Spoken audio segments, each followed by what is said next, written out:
যে আমাদের উচিত শুধু আল্লাহর দিকে একনিষ্ঠ হওয়া, দুনিয়াকে ভালো না বাসা, কিচ্ছু না দুনিয়াটা। আমার চেয়ে ভালো আপনারা এটা জানেন না, কিচ্ছু না দুনিয়াটা,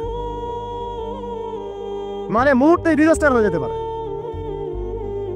আর যাদেরকে নিয়ে এই দুনিয়া, আমাদের মা বাবা ভাই বোন আত্মীয় স্বজন স্ত্রী সন্তান, এরা সবাই যে যার হক চাচ্ছে, তাদের হক দিয়ে দেন, আপনি খুব ভালো। দিতে পারবেন না, আপনি ভালো না। সারাটা জীবন করতে থাকেন, দেখবেন একদিন দিতে পারেন নাই, সে আপনাকে চিনবে না।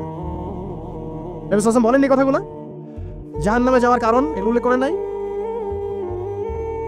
কিসের আত্মীয় আর কিসের আপনজন আর কিসের অফিসের বস আর কিসের কি, সবাই সবার স্বার্থ নিয়ে পড়ে আছে। শুধু একজন সত্তা আপনার কাছে স্বার্থ চায় না, সে কে? আল্লাহ পাক।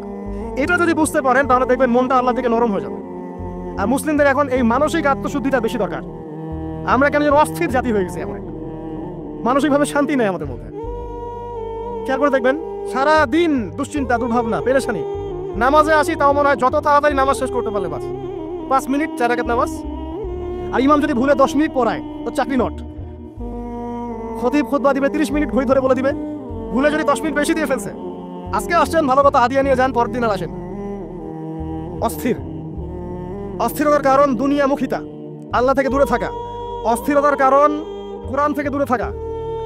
অস্থিরতার কারণ নিয়মিত সুন্নাহর উপর আমল না করা, ডেইলি জিকির আজগারগুলো না করা, ডেইলি কোরআন তেলাওয়াত না করা, হাদিস অনুবাদ সহ না পড়া, দিনের জ্ঞান চর্চা না করা, দিনী হালাকাগুলোর মধ্যে না বসা।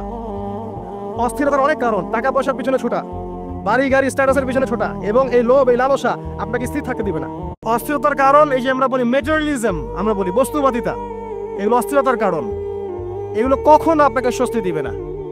আপনি যত দৌড়াবেন দুনিয়ার পেছনে, দুনিয়া আপনার থেকে তত পালাতে থাকবে।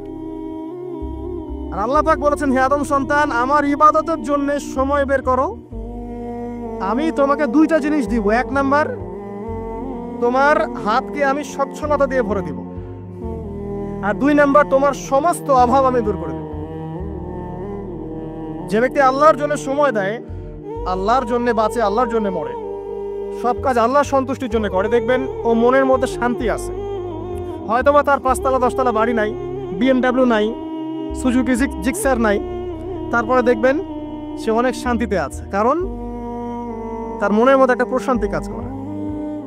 আর যে ব্যক্তির মধ্যে দেখবেন আল্লাহর কনসিয়াসনেস নাই, ইবাদত নাই, কোরআন সুন্নাহ এগুলো কিচ্ছু নাই, দুনিয়ার সব আছে, দেখবেন ব্যাংক ব্যালেন্স, টাকা পয়সা, মনের শান্তি নাই। এই মনের শান্তিটাকে উসমান রাদিয়াল্লাহু আনহু বলতেন যে আল গিনা মানে ধনাঢ্য।